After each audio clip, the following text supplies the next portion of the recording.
you the fear. 100,000 strong, we can't disappear. 100,000 eyes watching every gear. Watch the machine, watch it, watch the machine, watch it. Daddy drew the blueprints on delivering the scene. 100,000 deep, and we just getting 200 on the horizon, 500 on the map. Million in our future, every video we tap. We the watchdog they feared. Dad, you called this years ago. You said the system needed witnesses, and now the witnesses on show. Every prosecutor in America gotta hold the line. Every defense attorney watching, we the spotlight on design. Pro say the foundation, who process the religion. 100,000 classrooms learning how to win the decision. This ain't a channel, this a movement at this point. Every comment is a teacher, every video a joint that cracks the system open, lets the people see the truth. We the machine, they fear that. We keeping every proof. 100,000 deep. Let's go. The machine is here. 100,000. All right, guys, welcome. So I wanted to come to you today, and we wanted to discuss day 6. I just got over, and a lot happened today. The defense did not rest like I thought they might. In fact, they put a case on, and they may or may not have helped themselves. They helped themselves in some ways, but in some ways they may have hurt themselves. In one very big way, they hurt themselves. Sometimes when you try to put a case on, you know, there are some things that you can argue to the jury and say, hey, I could argue this to you, and you can argue what wasn't proven or what could be potentially inferred by the evidence instead of going out and trying to prove something, because the defense has to prove nothing. And when the defense starts trying to prove things many times, it can get you into trouble, you know? And that's just how it goes. Now, we're going to get into everything that happened. We're going to walk through the day, talk about where things are at now that we have gotten through day 6. And tomorrow is going to be a very big day, because at the end of day 6, a big moment was cleared for the defense. They did get a win. They're going to get their expert on. A different cause of death. Now, the thing about it is I think this is one of those things where it may work against the defense, because sometimes the best thing to do,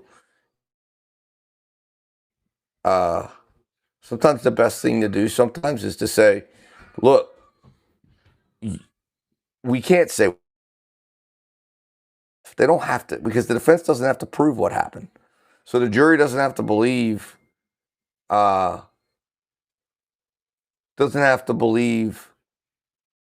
jury doesn't have to come to a conclusion or know what's happening. Sometimes it's the fact that you don't know is enough to walk away with an acquittal. But again, we're going to walk through what happened today and get a better understanding of it.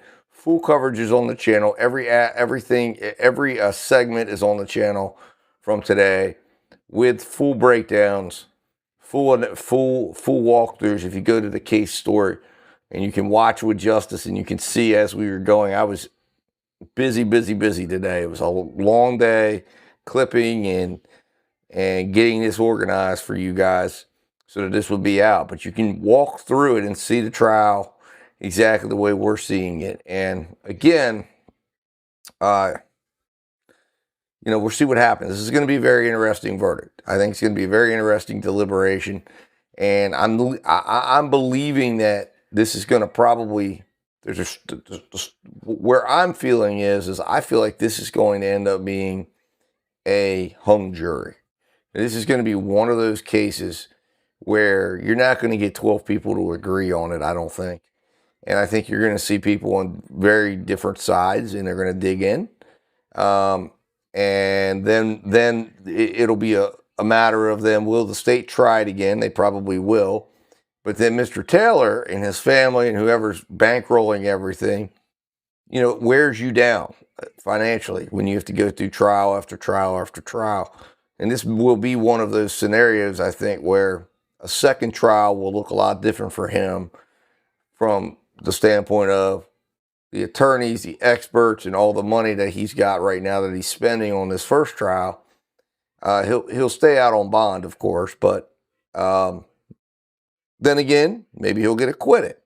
But we'll see. But anyways, without further ado, let's jump in and let's start looking at day 6 and what happened here.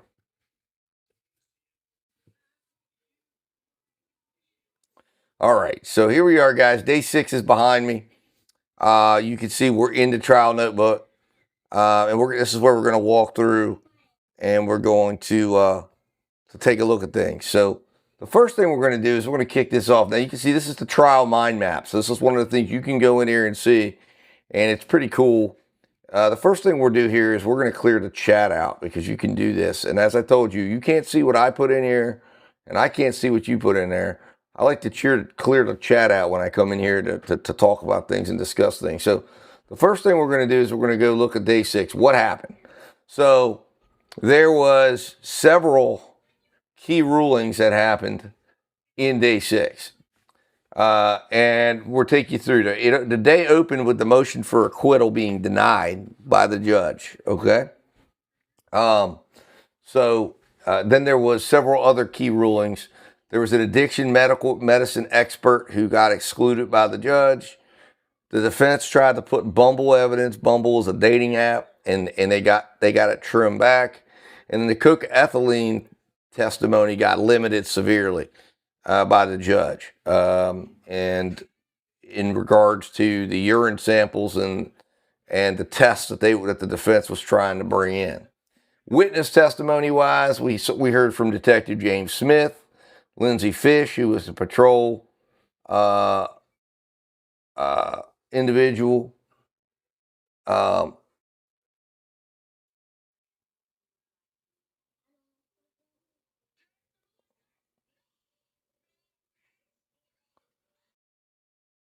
Nia Gutierrez, who did crime scene, who was a PI. She did scene measurements and showed off where the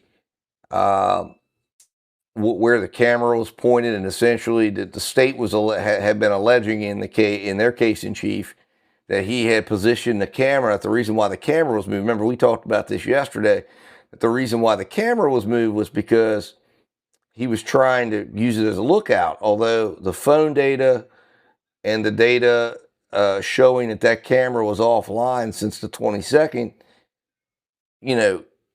blew through that. But they also showed that even if one was to believe he was trying to use it for lookout purposes, what it was looking out into was the back area where you could not see the police coming. Because what they were trying to say is that he was trying to see when the police and EMTs were arriving to try to stage the scene. And there's no basis or evidence to support that, at least based on what they showed.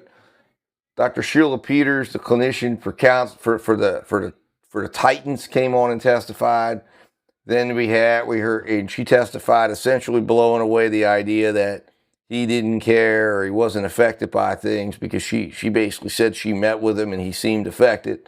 Rebecca Brucolari testified in regards to she was a toxicologist at Vanderbilt, and she was brought in to testify. Eric Devlin came in, bringing in regards to the text history, and then another toxicologist, Dr. Melissa Guerre, testified. Now, the three theories that led the day: fentanyl found in negative control, Jade's text to drug sources, and unsecured hospital blood samples, essentially showing that the blood sample was not tracked properly and that the chain of custody was an issue. Now, so that's kind of just a broad overview of what the day looked like. Now we're going to go in and we're going to listen to and we're going to watch a video on the day. This will give us a little. The prosecution rested it. Hold on now. We're not going to start it yet. It's a 5-minute video, and then we have a 10-minute presentation from our debate that we're going to listen to as well. But this will give us a little preview, a little idea of exactly what went on with all these witnesses, and kind of tell us the story of the day. so that we can kind of get a good idea of what you heard and what you saw, because there was a lot of starts and stops. There's a lot of fighting, a lot of screaming, a lot of hollering. But we have the transcripts are in here. So this is built off of the actual transcripts of what occurred in that courtroom today. So let's pull this up, and I'll get out of the way here.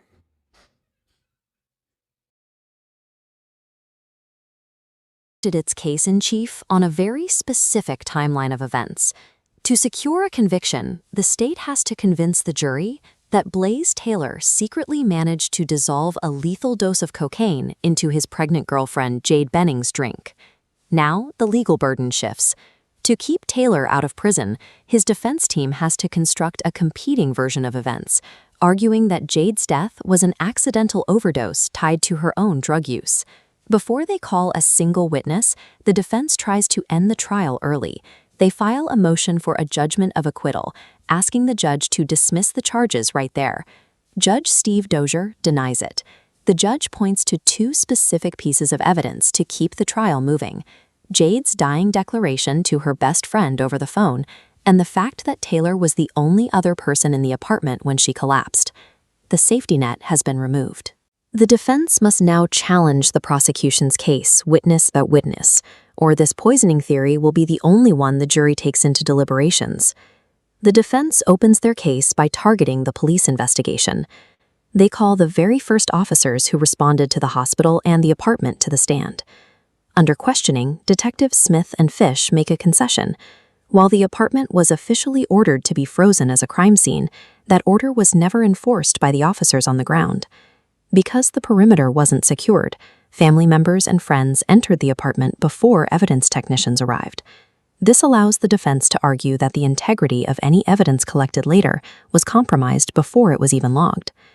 To address Taylor's behavior that night, the defense calls Dr. Sheila Peters, a clinical psychologist who counseled him shortly after Jade's death. She describes a man who was grieving and visibly troubled. These two moves target the prosecution's central narrative. By highlighting an unsecured crime scene and humanizing Taylor's demeanor, the defense aims to provide an alternative to the state's claim that Taylor was calmly cleaning up a murder. By midday, the defense turns to the science, bringing in forensic toxicologist Dr. Melissa Jiguer to review the lab results that anchor the state's theory. She focuses on the chain of custody. She points out that the vial of hospital blood the medical examiner relied on arrived unsealed, handled by individuals the lab could not identify. This diagram shows how forensic batch testing works, and it illustrates Jiguer's most damaging testimony. When labs test evidence, they run a perfectly clean negative control alongside it. Jiguer testified that the state lab's negative control actually flagged positive for fentanyl, suggesting systemic contamination. The defense argues that if a lab cannot keep its own controls free of stray fentanyl, the jury has no reason to trust the measurements of cocaine the lab reported from the victim's samples. But while the defense is building their case in front of the jury, a procedural war is breaking out behind the scenes. The prosecution launches a fierce objection. They argue the defense failed to provide formal, written reports detailing what their scientific experts were going to say, a violation of discovery rules. The defense counters that they are simply interpreting the state's own data, and that the state's experts didn't provide formal reports for all their findings either. Day 6 has become two different trials, one where the defense is challenging the science in front of the jury, and another where they are fighting a series of procedural battles behind closed doors. The defense attempts to use testimony from the Poison Center to highlight a timeline discrepancy in the urine samples, but the judge blocks the maneuver. The defense shifts to digital evidence, calling forensics expert Eric Devlin to present the data recovered from Jade Benning's iPhone. Devlin shows the jury that Jade was using dating apps, and more importantly, that she sent a text thread inquiring about narcotics to a contact named Danny Weed on the day she died. Back in the jury out hearing, the prosecution secures a major win. The judge excludes the defense's addiction medicine expert from the witness list entirely. Because of that ruling, the defense is unable to call a witness to explain the psychology of why a pregnant woman might secretly use and hide narcotics, leaving a gap in their alternative theory. This creates a procedural tension. The court has excluded the expert meant to explain the drug use, but the jury still has the text messages showing that Jade was actively looking for those same substances. As Day 6 concludes, the results of the trial are split between what the jury saw and what for doubt in front of the jury, including a compromised crime scene, contaminated lab controls, and the victim's own text to a drug source. However, the state won several tactical battles, blocking critical supporting experts and keeping the jury from seeing certain lab results that supported a theory of accidental overdose. The defense has one final move planned for Day 7. They intend to call an emergency room physician to testify that the cause of death was an accidental combined cocaine and fentanyl overdose. Day 6 was spent building a framework of doubt. Day 7 will depend on whether this final medical witness can withstand cross-examination and give the jury a reason to acquit. So there you have it, guys.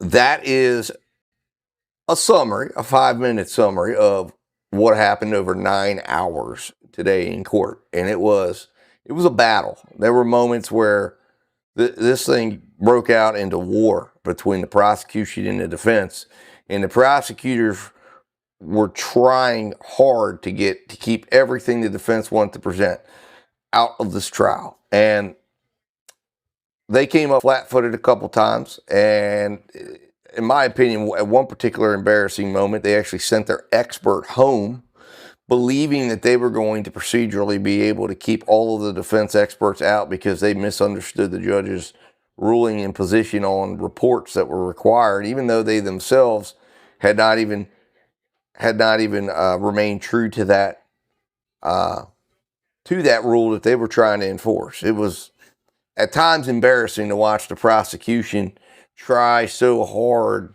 to be, in my opinion, once again, another case, just like in the Pinot case, where these prosecutors have lost track of what their real purpose is. They shouldn't be afraid of anything going before the jury. But instead, they're trying to shift the evidence to fit a theory that the evidence might not fully support.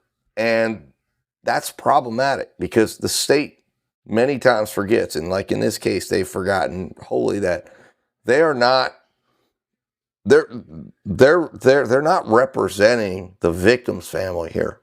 They're representing the state of Tennessee, okay? And as a result of that, they're also representing the defendant, the victim, and every citizen in that state, and of course, in a way, representing everybody else in the rest of the country, since it's our justice system that's at work. And they forget that, because if there's something that needs to come before the jury, if this case doesn't meet the standards, that's okay. That's not a loss. That's the way it's supposed to work. I understand they don't believe that that's the case, but they certainly shouldn't be trying to keep things away from this trial that could help the jury have a better idea of what happened in this case and to be able to assess this case. But that's where we stand on that. That's like I said, the 5-minute micro version of what happened in the case. Now we're going to go through. Let's pull this up here. So we're going to go through the day, and we're going to break it down a little bit deeper here. Let me pull these up here and get this better in frame for us. So the hinge of the trial, day 6.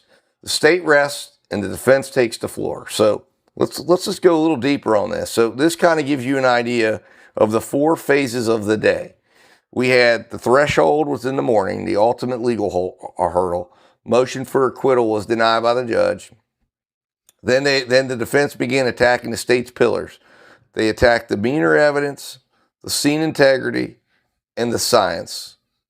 Then their momentum hits kind of a wall, and it ends up in a big, messy afternoon of all these hearings outside the presence of the jury over the experts that they wanted to bring in. Then they pivot to the victim's phone, and that begins the alternative phase, although that doesn't go very well either for the defense because they lost one of what had been one of their strongest pieces of evidence, potentially, that they were going to be able to take into closing arguments, and they kind of lost it. Not completely, but they certainly lost.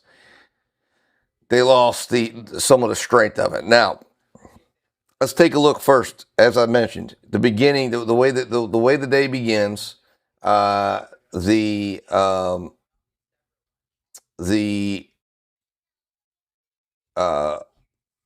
defense raises what we could call really a procedural motion, and it's basically the motion for acquittal, saying that on the face of the case, if you're judging it on the face of it, in other words, it's in the light most favorable to the state, and the state's got to have made a prima facie case, meaning just on the face of things, judging it in the light most favorable to the state, could a jury find him guilty without asking the questions the defense is going to ask, without applying a presumption of innocence? It's everything in the most favorable way. Is there any way a jury could find him guilty?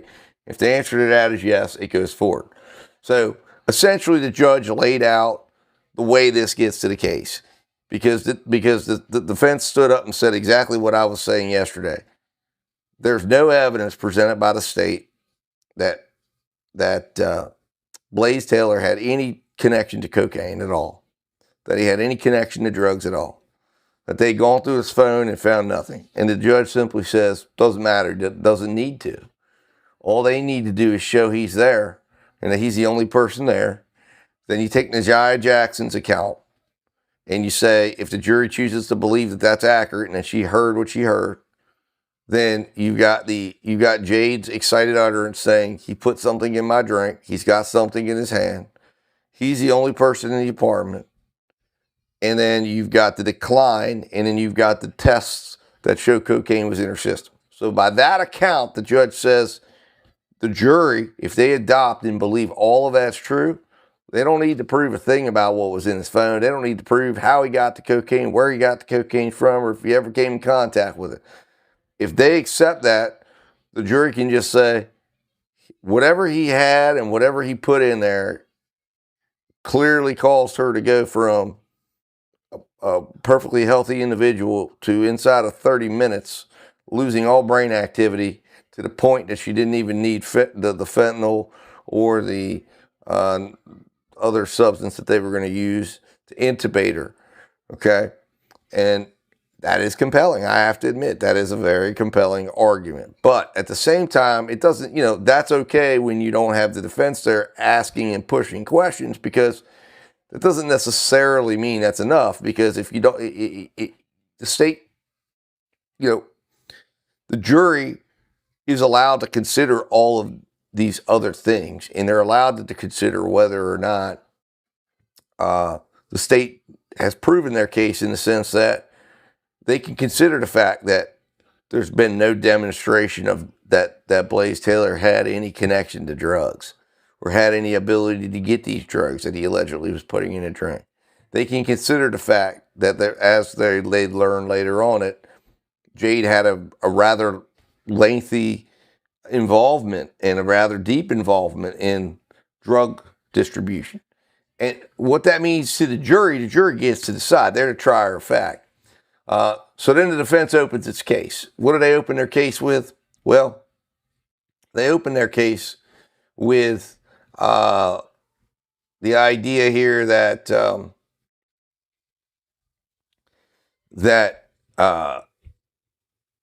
Taylor, they begin by attacking the idea that Taylor was frantic, unhelpful, and minimizing the event. How do they do this? They call former Titans team clinician Sheila Peters, who comes in and says, no, that's not correct. He was affected by this. He came to me for counseling. Now, they couldn't get into what was said or what they discussed in those sessions, but she pretty much blew that away and said that's not accurate. That's not true. Then they also attacked the botched investigation theory. They called Lindsay Fish, who tells the family to freeze the apartment, right? So they put in there that the family knew they weren't supposed to go in there. They called the lead detective, James Smith, or at least the original lead detective, and he claims he can't. They show that they essentially impeach the mom and say he's not willing to back up her testimony that he gave them permission to access the apartment, and says he doesn't recall ever authorizing it. He comes into court that day, or that day, and his actual testimony is something to the effect of he's not sure. And then the defense shows an email from the night before that shows that he actually wrote an email saying, I absolutely did not. And ultimately what they're able to show in all of that is that you had an unsecured apartment, you had a botched search warrant that never got done, and then you had these, again, setting it up that you had a family who were told not to go to the scene, who then decide to enter the scene, and of course they end up disturbing all the evidence inside the scene. And instead of the police getting, once they finally were able to get there, instead of the family making a decision to say, you know what, we're not going in there, we're not touching it, we're going to push the police to investigate this, but we're not touching it, they go in and disrupt it. And then there's a piece of information that comes out, which again raises doubt as to everything that was going on this day and what their real intentions were. And we'll get to that in a little bit here. Then the defense opens up the toxicology account or attack. They call Melissa Guerrero from MG Forensic Consulting. She's an independent forensic toxicologist with 10 years lab experience. And the idea here is that they want to systemically dismantle the reliability of the state's NMS lab toxicology results. That Dr. Carrie Mithun's work that anchors the poison theory. So what's the state do? They attack her on cross. They attack her credentials. They establish that Mithun worked the casework for months, preserving a genuine expert disagreement. And that's how they attack it. But what they do, what this lady does do, is she really highlights the fact that Carrie Mithun is the one who, in 53 minutes, allegedly reviewed 1,300 pages and signed off on it. And this lady says there's no way in the world that she could have done that in 13 and effectively done this. And that the whole idea that she was, relying on something, on work as it went, that when she signs off on it, she's supposed to have gone through, reviewed it closely, and she's taking responsibility for everything in that report, meaning the idea here is that she's reviewed everything and she's determined that there's no issues with it. And at the moment she's signing off on it, she's supposed to have reviewed it. And essentially what the jury's left with is exactly the presentation that the defense was able to lead with on cross. That the prosecutor sought Mithun out, wanted her to be the one to look at it, contacts her, reaches out to her, and 53 minutes later she's signing off on the packet, and on its way it goes. And she's not really doing any type of strong evaluation or digging into the numbers. So again, raising question as to the reliability of this information, since this is what they're relying on to try to send a man to prison for the rest of their life, or rest of his life. Dismantling the chemistry. So what do? Their argument is that there's a chain of custody issue. So you have unsecured blood at the hospital. There's fentanyl in the negative control, meaning there was contamination. The wrong tube is used, so the blood's not preserved. And then there's a cocaethylene flag, which points to cocaine and alcohol, contradicting the state's sole cocaine poisoning narrative. Meaning, what the defense is trying to interject here, and what they're successfully interjecting here is this.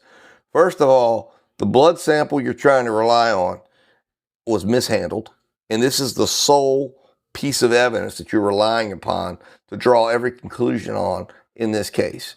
And it's very clear there's problems with it. They don't have a proper chain of custody. They didn't put it in the right. They didn't put it in the right vial. There's signs of contamination where there's fentanyl there, either because she was using fentanyl or because it shows that the blood sample was contaminated. There's cocaethylene in it that they never further investigated. There's cocaethylene in the urine that they want that the judge ultimately didn't let get to the jury. But there's urine tests that's shown it's there. And that's an indicator that this lady might have been drinking. She might have been using marijuana. She's in touch with the drug dealer. She's getting all her friends' drugs.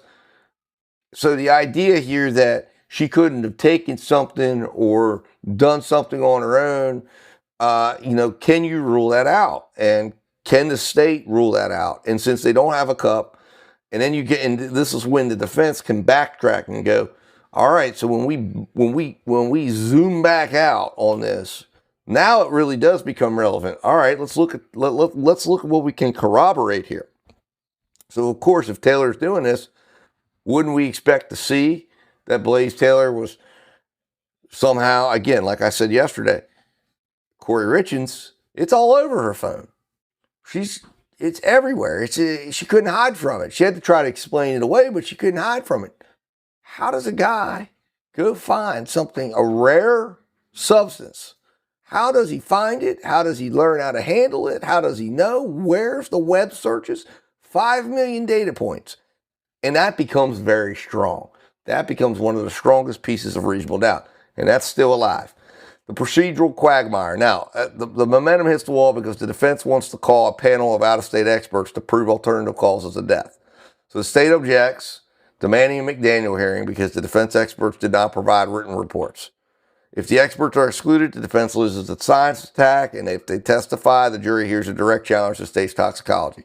So this is what the afternoon ends up becoming, a battle over, they turn over notes, one of their experts turns over a report, but it's not actually a report, it's really her notes, but this is something she actually prepares on the plane on the way there, which is really just meant to be more of putting her thoughts down to help her testify.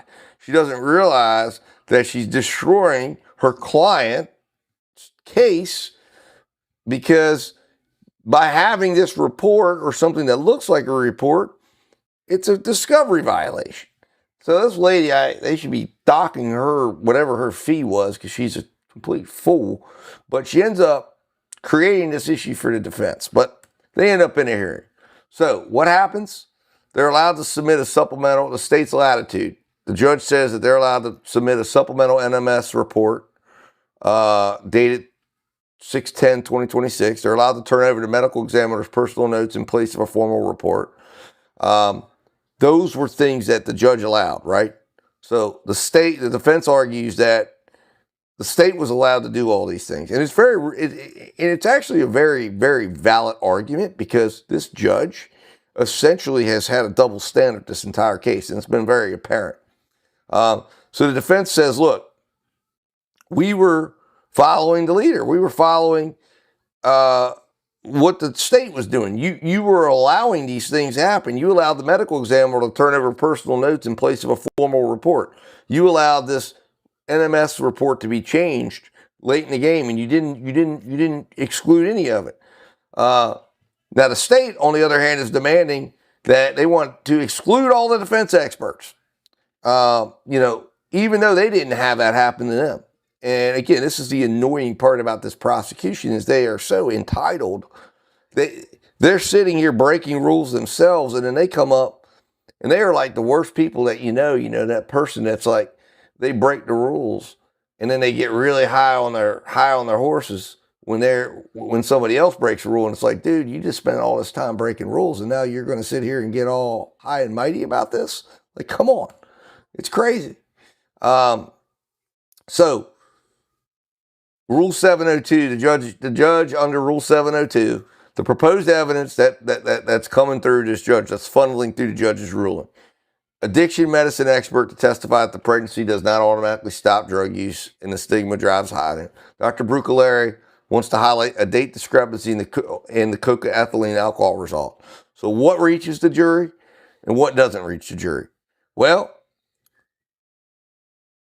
the addiction expert gets blocked entirely, and that was valid. That was actually valid because that was a valid ruling. But ultimately, they've already there the expert, and they can't show what essentially he doesn't. He's really not offering anything to the case by the time the voir dire is over. Okay, so whoever prepared him on the defense side did a terrible job. He didn't make it through. The cocaethylene testimony is then severely restricted to the point where they don't allow in, they essentially are not allowing in the tests that the defense wanted in, because the defense didn't have the actual. And it's kind of interesting because, and I was surprised the defense didn't bring it up, but I guess they were just going to kind of let it stand, because it was very similar to the surrogate ruling, where the state brought a surrogate in. Remember, Methuen came in. She wasn't the one that did all the testing. Now, her company did the testing, but Methuen came in, but she wasn't the one. And the judge allowed a surrogate to come in. In this instance, the defense was going to have their expert review all the reports, similar to what Methuen did. But the only thing was, she just wasn't part of the company that did the test, but she still wasn't the person that did the test.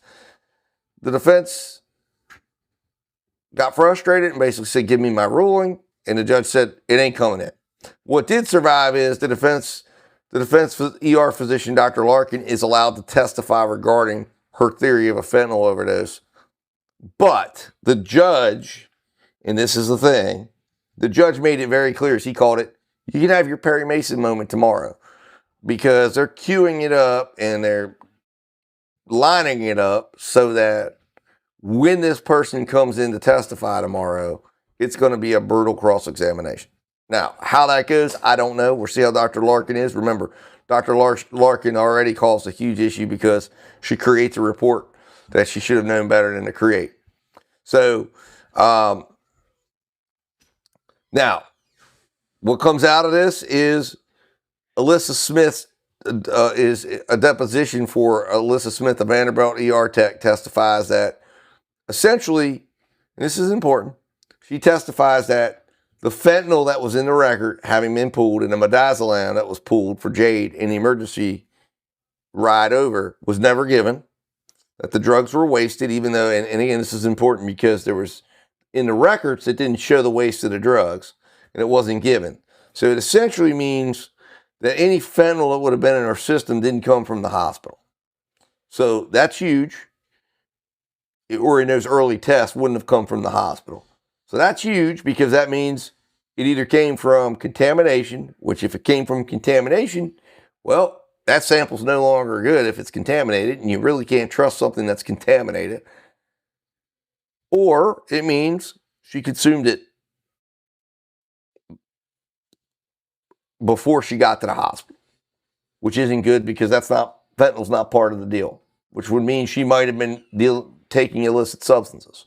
And given the fact that she was helping to distribute illicit substances, it's not a tremendously far leap to get there. Now, the combined respiratory arrest, this is Dr. Larkin. She gave a little bit of a proffer of her testimony, and she said she let the court know that she's going to conclude that Jade's collapse does, instead of fitting cocaine overdose, that it fits cocaine plus pre-hospital fentanyl respiratory arrest, not a sole cocaine cardiac event. The problem I see with this is this is where I feel like the defense is doing too much. And if there's a point where he gets convicted, and if tomorrow goes really, really terrible, which I have a bad feeling about what happens tomorrow, but we'll see how it plays out, it'll be at this moment right here.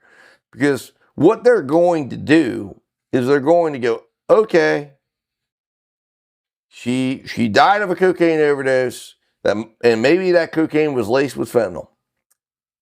So that means he got it from the street. It was gotten from the street. That doesn't solve their problem of the fact that he could still have given her laced cocaine. So proving it was fentanyl, you, again, as we're going to see when we get into the phone data, as the judge points out, whatever she was given was taken in a short period of time, basically took her down. And the only people in the house at that time was him. And then you go to Jackson, who says she got a call, which they can prove the call happened, and she says, this is what my friend said to me. So, okay, you've gone this extra mile to prove what? That the cocaine was laced with fentanyl. He got a really bad batch of shit. So, again, what are you trying to prove? I feel like yesterday you could have gone and put on the few witnesses that you did, which is really what I think the state thought was going to happen. I mean, they were so convinced of that they were sending Mithune home, because going this extra mile to try to prove all this stuff, it's where you get in trouble.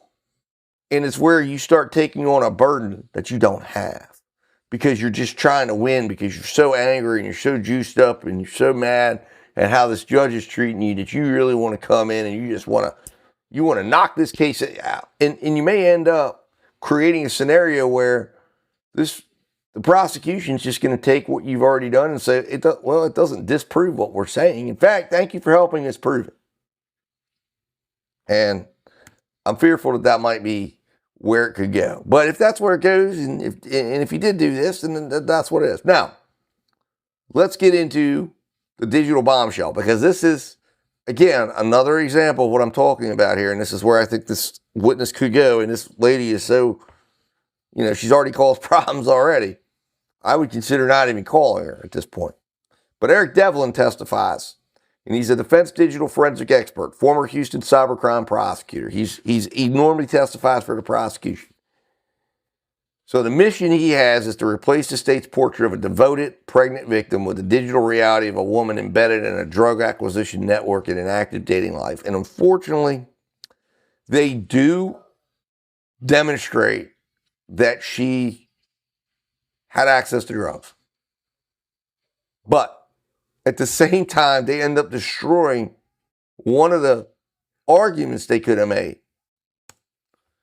And what do we mean by this? It's this. Well, we'll get into it. So, what he demonstrates is this. The state's portrait from days 1 to 5 had been devoted, clean, excited mother, nursery, inspiration boards, baby registries, preparing an at-home paint night. But the defense then shows the dark side of Jade, that she was on dating apps. And again, that's merely meant to counter the idea that she was happy. The problem with this is, and this is why it's so tone deaf, and this is why the judge a couple days ago was like, I think you're making a mistake on this, because I think you're misjudging how the people down here in Tennessee are going to see this. But number one, she has a guy who doesn't want the pregnancy. So she's on dating apps because this guy's a jerk. He's an a-hole. Okay? He's a jerk. He's told her, I don't want nothing to do with the baby. So, okay, you're going to go show that there were dating apps. That's great. That doesn't mean anything. That just means that she had a guy who wasn't committed, so she was out there still in the field because he wasn't taking her out of the field. Then you have the day the text messages brokering drug requests. So what do they do? Up until this moment, the state had not called anybody to really dispel the idea completely and decisively that there wasn't a drug deal that happened on that day. But the defense absolutely destroys that entire argument. Because what happens? This gentleman goes in and says, yeah, he dug into the messages. And there's not one piece of evidence in those messages to support that any type of drug deal was happening that day, that it appears he was out of town and said he would take care of it when he arrived back. And the only thing that it appears that she was doing during the pregnancy was acquiring drugs for other people. And while that's wrong, while that's illegal, that's far from explaining how she gets drugs in her body. And it also, and this is what the state's going to do with it, if Taylor was aware of it, if Blaise Taylor was aware of it, it would exactly explain why he would have chosen to try to do a drug overdose in this instance, because he would have thought it would have been a plausible way to explain things. So what they've done is, by working this too hard and working this into it, these prosecutors are going to come and argue, and rightfully so, that, hey, you know what? This is the strongest motive evidence yet, and the defense put it on. They went through, and here it is. Blaise being close to her, being around her, had to have had some idea of what she was doing, had to have had an idea of what she was into. And if she did, maybe it's just as strong to support that maybe this is why he decided to go with liquid cocaine. And then, of course, it shows a network of male contacts outside Taylor to try to say, hey, she was seeing male. I've already addressed, of course, what that means. The other thing now, the one positive that comes out for the defense, okay, is there is a link that comes out of this. And they don't completely rule out that a drug deal could have happened. They're just going to show kind of like, you can't say what actually happened, but it's the same idea. Like Blaise Taylor has nothing in his phone about acquiring drugs, getting drugs, understanding liquid cocaine, right? But we know it happened. Same thing with this instance. We know there was talk of a drug deal. There's not specificness about when he came back in, but I think Reese also said the guy may have been out of town and didn't come back into the next day. But what you get out of here is the individual who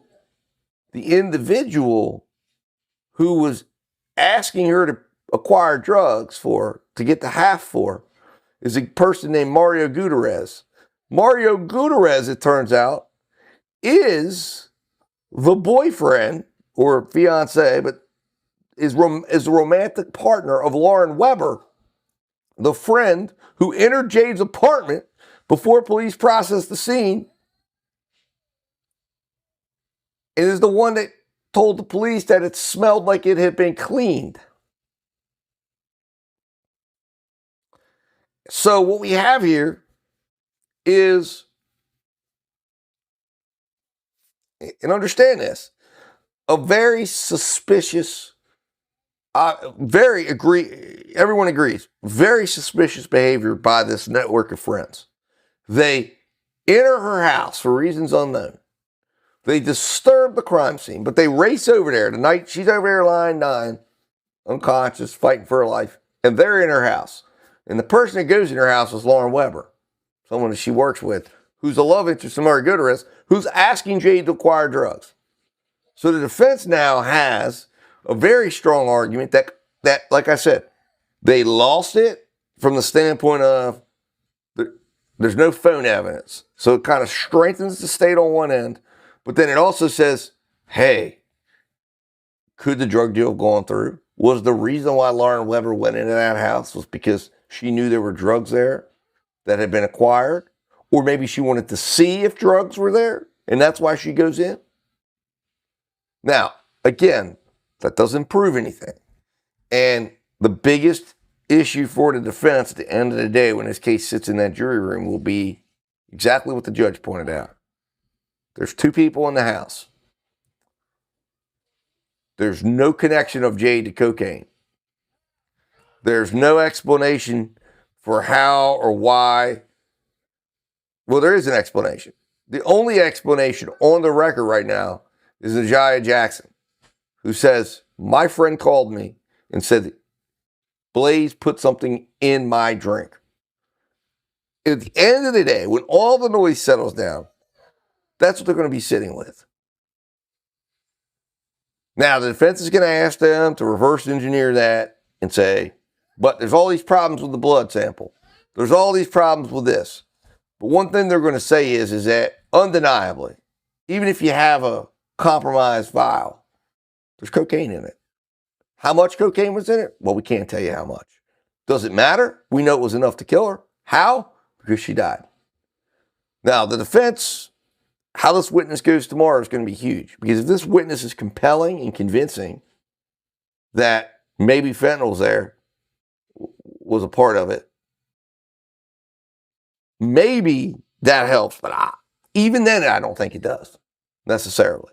Because like I said, all they've done is said they've, in a way, explained why what happened. And we go back to where I was at. I told you guys yesterday. Again, I've been back and forth on this case. But my belief was he didn't intend to kill her. My belief always was was that if I was on the jury and I was going to convict him, I would be convicting him of intentional red rum of the baby and felony red rum for her. He didn't intend to kill her. He was intending to kill the baby.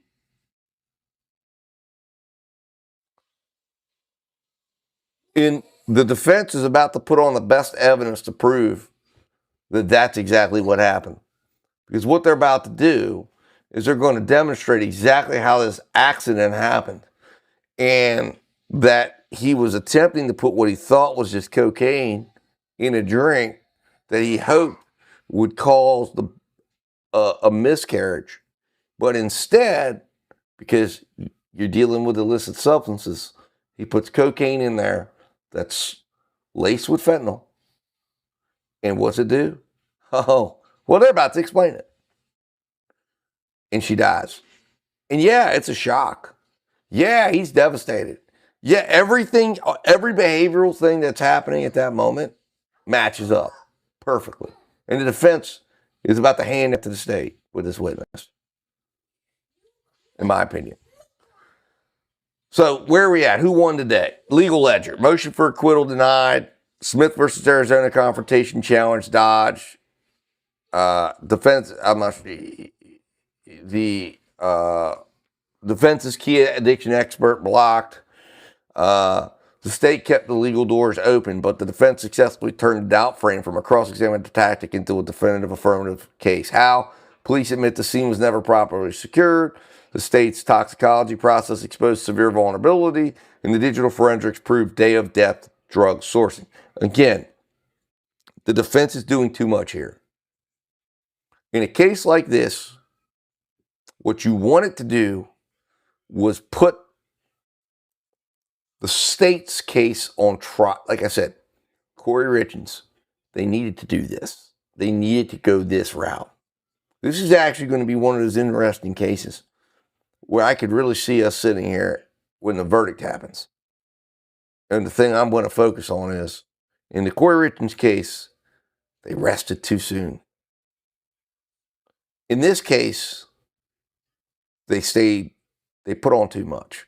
They went too far. So the cliffhanger heading in, the text message war, the granular fight over which of Jade's drug sourcing text messages will be admitted into the evidence remains unresolved, because there is some other text messages that could come in. We'll see what happens with that. Also, remember, the state now gets their opportunity to have a rebuttal case, and there's things they were already warning they were going to try to bring into this case. So we'll see what that is. And then there's the battle of the experts. You're going to see Dr. Carney. Dr. Mithune will probably be back. I'm sure she's on a plane down to Tennessee to rebut the defense's alternative case theories. And, I don't know if we'll get to see, I don't know if the case will go to the jury tomorrow or not. I'm thinking probably not, because I think tomorrow is going to be filled with expert testimony. I think there's going to be more evidentiary battles. And then I think that even if they get to the point, I think you still got to go through you're still going to have to go through the charge conference and then closings. So I think it's very unlikely that we get to the jury tomorrow. I think where we're looking right now, in my opinion, is tomorrow.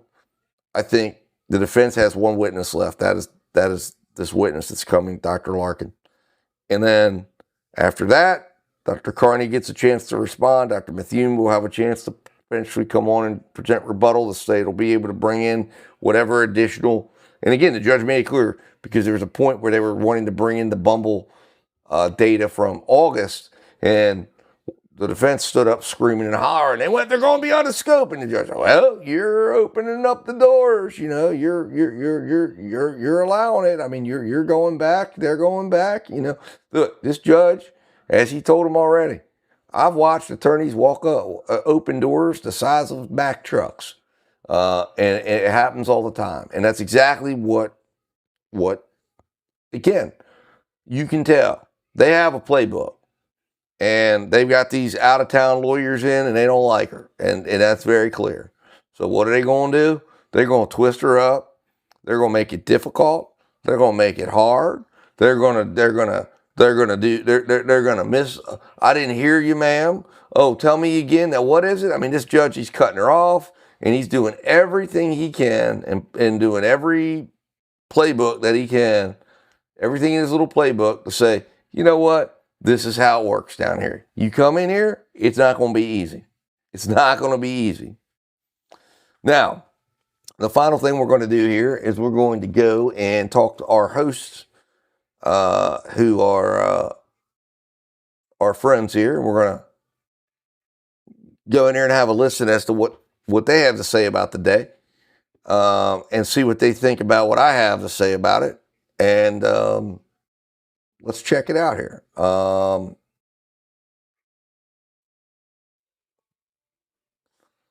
here we go, guys.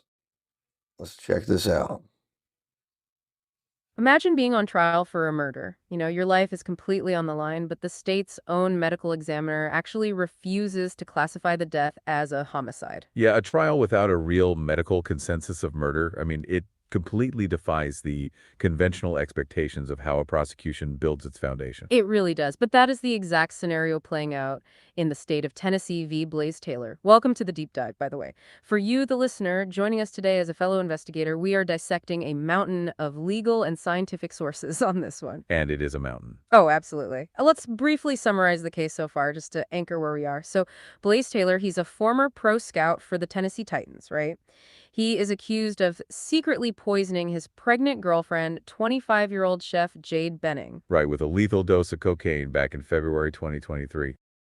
Exactly, because he allegedly didn't want their unborn baby, Ivy. And the state's case over the first 5 days hinge on basically a dying declaration. Yeah, heard over the phone by Jade's best friend, Najaya Jackson. She testified she heard Jade ask, "What did you put in my drink?" Right, and they paired that with Taylor's prior pattern with an ex-girlfriend, plus massive cocaine toxicity in Jade's system. And this is a massive, but the cup was never recovered. The physical scene was incredibly compromised. Yeah, and the manner of death was ruled undetermined. So our mission today, we are breaking down day 6 of the trial, which is actually day 1 of the defense's case. This is where the entire momentum shifts. Exactly. We're going to explore the witnesses, the digital evidence, the really fierce rulings by the judge, and where this trial stands heading into day 7. So, okay, let's unpack this. Well, before the defense even called a single witness, they started day 6 with a huge legal maneuver, a motion for a judgment of acquittal. Right, basically asking Judge Steve Ardozia to just throw the case out right then and there. But wait, how often do these motions actually work in a high-profile murder trial? I mean, why do defense attorneys even bother if they almost always fail? Well, they do almost always fail. The judge has to view the evidence in the best possible light for the state. But they file them because it's a diagnostic tool. It forces the judge to articulate exactly what is keeping the case alive. Oh, I see. Yeah. And what's fascinating here is what Judge Dozier actually said in his ruling. Right, he pointed to 2 specific things. First, that Taylor was the only other adult in the apartment when she collapsed. Exactly. Proximity. And second, if the jury believes Najaya Jackson's account of Jade's excited utterance on the phone, that tells them who did it. Because an excited utterance is like a hearsay exception, right? Right. The law assumes you're under too much stress to fabricate a lie in that moment. So the judge basically handed the defense their exact playbook. How so? Well, if the state's entire case rests on Taylor's presence in the apartment and that one phone call, the defense have to dismantle the integrity of the investigation around that physical space.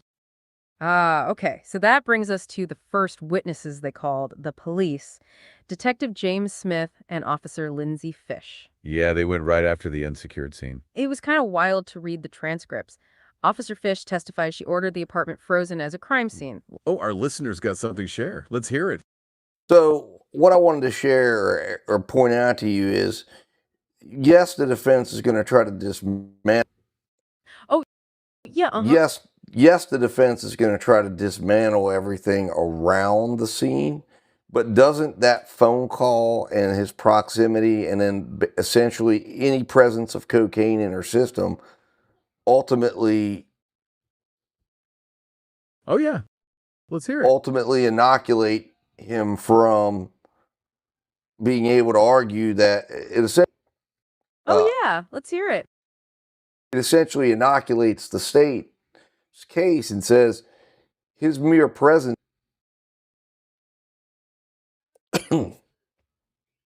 Oh, Yeah, uh-huh. All right, let's see if we can do this. So you're saying that the defense has to attack everything. Oh, yeah. Uh-huh. All right, you're saying the defense has to attack everything that's around uh, the Jaya Jackson. All right, it's not working, people. Not working very well here. Let's see what happens. They should give me a response. Exactly. That is exactly the strategy the defense is leaning into here. Right, because if you can't change the proximity, you change the story of the room. Precisely. You make the jury question the reliability of everything the state collected. It is like saying, how can we trust the evidence if the scene was a revolving door? And that is why oh, yeah. Go on. Isn't the strength of the evidence in the Jaya Jackson statement? If the jury believes that, everything else doesn't matter. It all ends right there, because once they can show that she died, it was quick. The timeline in the Jaya Jackson story is everything, isn't it?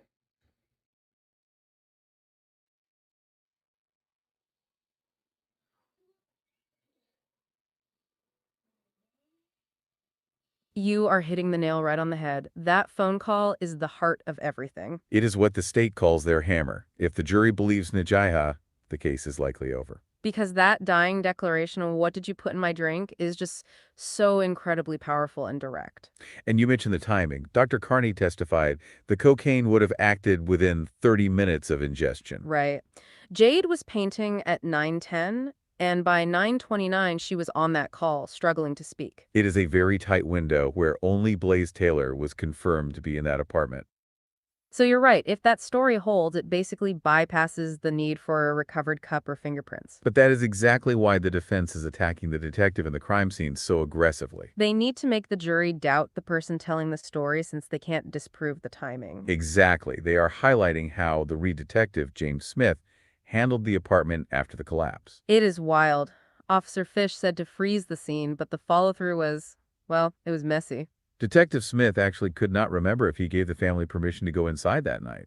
Which is huge when you consider Najiha Jackson herself was one of the people in that room. The defense pointed out she moved a camera and even held Jade's phone for several hours. It makes you wonder if the hammer of her testimony gets dented by her actions at the scene. That is the goal, to show that the only witness also happens to be the one who compromised evidence. And Smith's testimony even contradicted an email he wrote just the night before the trial started. If the lead investigator is confused about the scene, it makes the whole investigation look less reliable. It goes back to that puzzle analogy. The defense is trying to say the pieces were intentionally moved. If they can make Najiha look like a part of the mess, her phone call story loses weight. It is a high-stakes tug-of-war between a powerful dying wish and a very disorganized police process. We will see if the jury finds that one phone call enough to overcome all the missing pieces. Thanks for bringing that up. It really focuses the lens on what is truly at stake here. We have a lot more to uncover as the defense continues their case in this trial. We will be right back with more after a quick break. See you at the next deep dive. All right, so there you go, guys. A little bit of technical difficulty there trying to interact with our friends. Now let's go back to the mind map. The final thing we'll do is get back to the mind map, and let's see here. So I'll get that out here. So the mind map here, we'll move this over a little bit so everybody can see, and we'll go in and we're clicking some of these things here. And again, if you're a member, you will have access to all of this, and you can go in and interact with all of these artifacts and all of these things.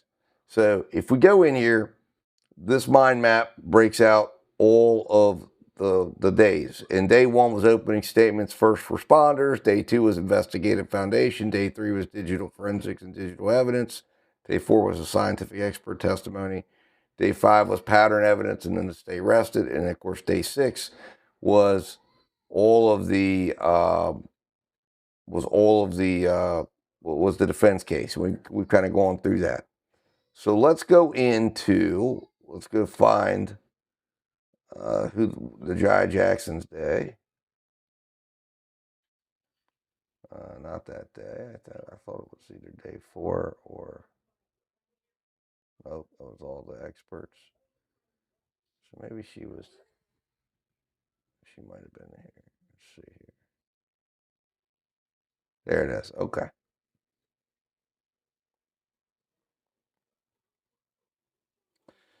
All right, so here we go. So now that we've clicked on her, now it's going to give us, if you come over here, and again, this is how the mind map works. If we come over into the chat, which I am now sitting in front of, so let me shrink myself down here so I'm not getting in the way of what the chat produces. But now it's going to give us information as to Najah Harris's or Najah Jackson's testimony, and we can kind of go through and have some discussions on that, because the point I'm getting at, and the point I was getting at when we were talking with our AI host there, is this: if her testimony stands, if this jury believes her, and again, this is what I've been listening closely for. What I thought the defense was going to go for was trying in some way to suggest that maybe that she misunderstood, or maybe even suggesting that Najah Jackson had come over and her and her friend were maybe using some edibles or using some vapes or something, or she had mixed her a drink, and that the defense was going to try to say, hey, she's the one that put something in the drink, not intentionally to hurt her friend, but, you know, her friend is doing it. But quite the opposite comes out on her testimony, okay? Because it turns out that she was pretty hard on Jade about making sure she wasn't doing substances. So, all right, let's read through here. So what do we come up with? Najah D. Jackson, they're best friends since they were 6 years old. She is the crown jewel of the state's prosecution and simultaneously the defense primary playground for reasonable doubt. Her account of Jade's final panic-stricken phone call on the night of February 25th is what the state calls Jade's dying declaration. It's an emotional, devastating narrative, but when placed under a legal microscope and compared to the broader witness testimonies, her account reveals major systemic cracks in the state's case. Here is what these sources reveal about her account and how other witnesses complicate it. So, the anatomy of the dying declaration. So Jackson testifies that after leaving Jade's apartment following a brief date night visit, she receives a call at 9:29 p.m. Jade's voice didn't sound normal. She describes it as scared, wavy, and sluggish. She testifies that Jade was not talking directly to her, but was screaming at Blaise Taylor in the background. What did you put in my drink? I knew my drink tasted funny. You did this so something could happen to the baby. I can't feel my legs. I can't walk straight. I feel like I'm about to pass out. What's in your hand? Show me your pocket. According to Jackson, Taylor's only response on the call were, you're scaring me. When Jade said he was scaring her, and I don't have anything, when she demanded to see his pockets. When the call cut off and Jackson called back, Taylor answered, refused to FaceTime, said he did not know what was going on, and asked if Jade had an EpiPen. Jackson testified Jade had no allergies, and the EpiPen question made no sense, and that details the seed of the allergic reaction account that Taylor gave the 911 operator, surfacing here through the best friend before any officer's testimony. The uncorroborated accusation, which remember, Keontae Jones, the gentleman she was dating, and the defense has put in impeachment on him because he's claimed that he had never been convicted of a crime, and they ultimately entered the order of judgment showing that he had been. So, again, there's an instruction that will go to the jury that says that lying or impeachment allows for the jury, if they want to disregard his testimony and question his reliability. The defense brought out a massive inconsistency regarding the second-year witness. Jackson merged her classmate Keontae Jones onto the line for a three-way call. On direct examination, the state tried to use Jones to build its demeanor case, highlighting that Jones heard a panic in Taylor's voice that sounded like, oh no, I just messed up. However, Jones' testimony directly undercuts Jackson's most damning claims. Under cross-examination, Jones admits that Jade's voice was so slurred and muffled that he could not make out a single word of the accusations. He did not hear her say Taylor put something in her drink, did not hear her mention her legs or the baby, and did not hear her ask what was in Taylor's hands. Ultimately, the state's hammer of a direct accusation rests entirely on the word of exactly one grieving friend, which is what the defense is attacking. The digital trap. The digital evidence presented by Detective Thomas Miller also raises a massive timing obstacle for the prosecution's theory of calculated hostile poisoning. Miller verified that between 9:24 and 9:28, just minutes before the call began at 9:29, 12 happy date night selfies were taken on Jade's phone. By all accounts, Jade and Blaise were kissing, laughing, and joking. And the defense is going to hammer this in closing. How does a couple go from kissing and laughing in an affectionate selfies to a catastrophic leg-numbing collapse in under 60 seconds? It defies reasonable medical and logical timelines. The only problem with that is whatever you want to say about it, it happened. So this is not a scenario where, it's not a whodunit. He was there. So, yes, in fact, all of that works against him as much as it works for him. Because what that would indicate is that he's put something in her drink. He wants her to drink it. He wants her to be relaxed. Because, again, he doesn't want to kill her. He just wants to terminate her pregnancy. And that's what the state's going to say. And none of that diffuses that. Then there's the scene contamination. The defense has systemically used Jackson's actions after the collapse to dismantle the integrity of the state's physical evidence.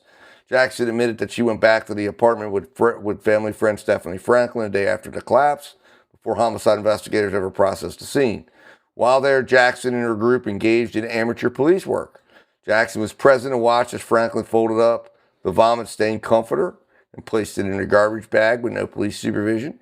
Jackson admitted she was adamant about moving Jade's Blink security camera from the bedroom back to the kitchen. And by moving the camera, she compromised the exact device that could have recorded or disproved Taylor's actions. And most devastatingly, Jackson admitted she saw a drinking glass on the counter, the very cup the state claims held the poison, and she left it behind. And then that cup ends up going missing and is never tested. So the defense framing is clear, and how they're trying to focus on this is that the people who built suspicion against Taylor are the same people who handled, altered, and compromised the scene. Another problem with that is that, again, you're assuming that she's a bad actor. If she's a friend who's concerned, they think the police aren't doing what they're doing. She goes into the apartment with good intentions. Not the best move, not the smartest move, not the most helpful move, but still, she goes in with good intentions. Not with the intentions to hurt the crime scene, not with the intentions to take away from the crime scene. And again, Keontae offers the jury exactly what I'm telling you, that it appears, he says, what he'll offer up is, oh my God, I messed up. Because that is exactly what this situation is. It's, oh my God, and again, as I had said last night, crime, reality, these type of things do not happen like the movies. They don't happen immediately. They happen in ways and things happen that you don't expect. And that's exactly what happened here. And it went wildly wrong. And the fact that Blaise stayed at the hospital doesn't mean he didn't poison her. It just means that he didn't know what to do, and he was trying to look like he was a concerned boyfriend because he knew he needed to do that at the moment. The EpiPen, oh my God, I think she might be having an allergic reaction. That's in the moment trying to figure out, oh my God, this thing has gone way, way wrong. So, again, these are all things that you can point out. And that's what, and the defense is doing a good job doing that. But they don't take away from, and again, being fair to this case, Najaya Jackson and her account is the most important part of this entire case. And it literally is like the heart of the case. Now, again, yes, being unable to prove what happened to this young lady, being unable to show what occurred to this young lady is a problem for the state. But if they can show, okay, there was cocaine in her system. There was cocaine in her system. It got there somehow. And the state's done a pretty good job of clearing up the idea that she never messed around with cocaine. She messed around with marijuana. She messed around with Adderall. She didn't mess around with cocaine. And again, like the judge said today, one person's in that house other than her. You add Najah Jackson, you add Keontae Jones, you add his mindset that they know about, that he didn't want the baby. Then you stack in the previous girlfriend. Might not be as hard a case as we thought, depending on the jury that you get there. Now, again, there's another, again, you apply the law to this case, it becomes a little bit more harder to prove. Because you get to say, well, wait a minute, hold on a second. You can't just, you got to actually prove these things. You got to prove beyond a reasonable doubt. Because if we're assuming he's innocent, and then you go, okay, well, Najah Jackson heard this. Well, let's analyze what she heard. Can we say what she heard? Well, Keontae Jones heard the same phone call, didn't hear those things. She's grieving. Did she hear what she wanted to hear? Why did she show up at the house? Oh, well, we find out that Jade's involved in drug distribution and has drugs all around. All of a sudden, the doubts start flowing. And the question is, could there have been another explanation? Can you say beyond a reasonable doubt that the only way this happened is Blaise Taylor? And then you start going down the rabbit hole. But that's where we stood yesterday. But now today, the defense now, again, as I said, they've eliminated an explanation for how she might, because again, there's got to be a way she could have gotten this substance into her body. So how? Where? What happened? Where did it come from? And the problem is, by going into these messages and showing what they actually are, the defense essentially showed that she was just simply an intermediary for others. And now they want to say, well, but could she have been using on her own? Right, but you would expect to see she would have been asking to acquire them, not asking on behalf of others. Was she, helping people? Was she brokering deals to get a few extra bucks because she had a baby on the way? Yeah, it's a far cry from using the stuff. So now today, after the defense's case, I feel like we're in complete disaster land from the defense's standpoint. I don't think we're in a great spot. We've disproved the drug theory. We've shown that there's really no way that she could have taken it on her own. By proving that, we're strengthening the Najah Jackson case that says, how did it get there? Well, now we look back to Najah Jackson. Najah Jackson says, she told us how she got it there. And this is a story, remember, that she didn't come up with weeks later. This is a story Najah Jackson has been telling from day one. And that carries weight and credibility. From day one. And from the hospital. So we go back and we find that out. We consider that. Day one, that's her story. Yes, she's got drug activity. But the defense cleared it up for us. That drug activity was her acquiring for others. Yes, the sample is contaminated. Now what they've shown is, it could have just been contaminated. It could have just been contaminated because it was handled at a lab wrong.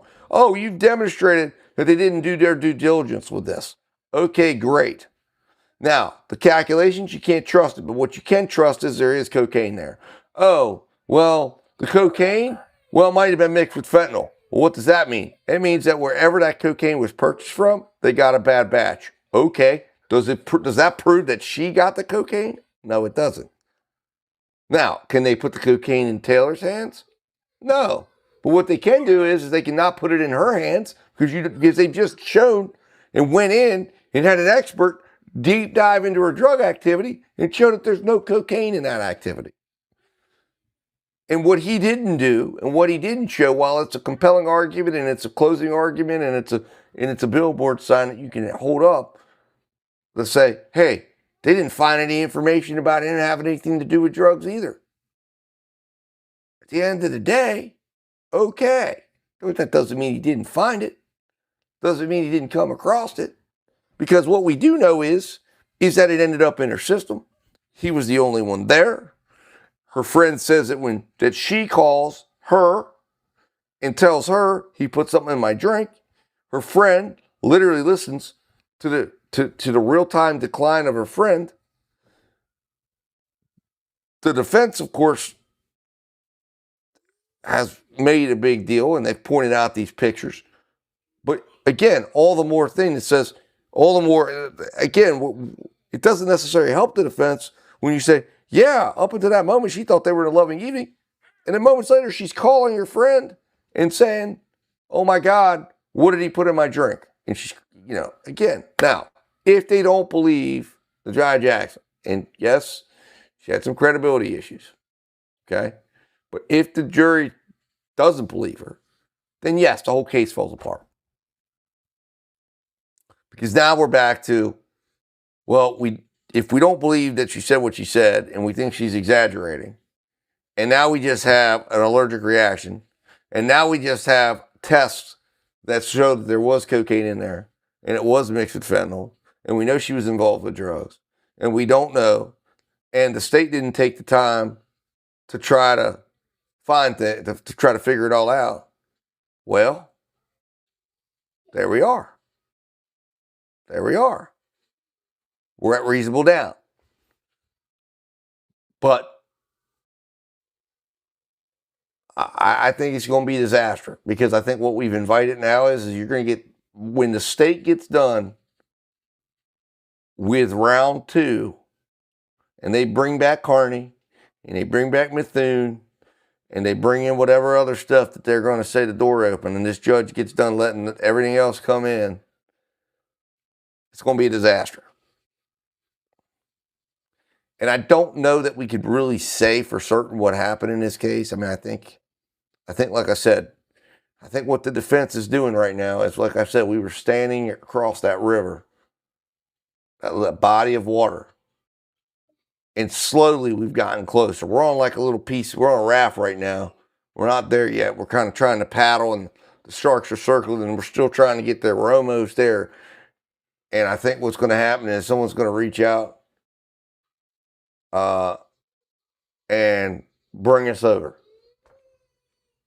So that's where we stand. That's my assessment of day 6. But we'll see where it goes. Let me know. You let me know yours. And that's my take. But we'll see what happens with day 7. I'm looking forward to it. I mean, it's a very interesting trial. It's a very fun trial to watch. It's not going to be fun for him if this goes the way after day 6 my gut is now telling me. Yesterday, I was in a totally different place. Today, after day 6, my gut is telling me that I think he's going to get convicted. But we'll see what happens. In the meantime, guys, I hope you enjoyed it. This was not done again as an official live, but we're going to do it. I want to do another dry run on this, see how it turns out, see what the response was, see if you guys liked it. Give me your responses. Let me know how you feel about it. I'm going to try to get this thing up to you guys before trial starts tomorrow, so you can have your little guide to day 6, and you can hear from Justice and what we're thinking about this case. I want to hear from you and what you're thinking about this case. And in the meantime, guys, remember, justice always works better when we watch. So keep watching.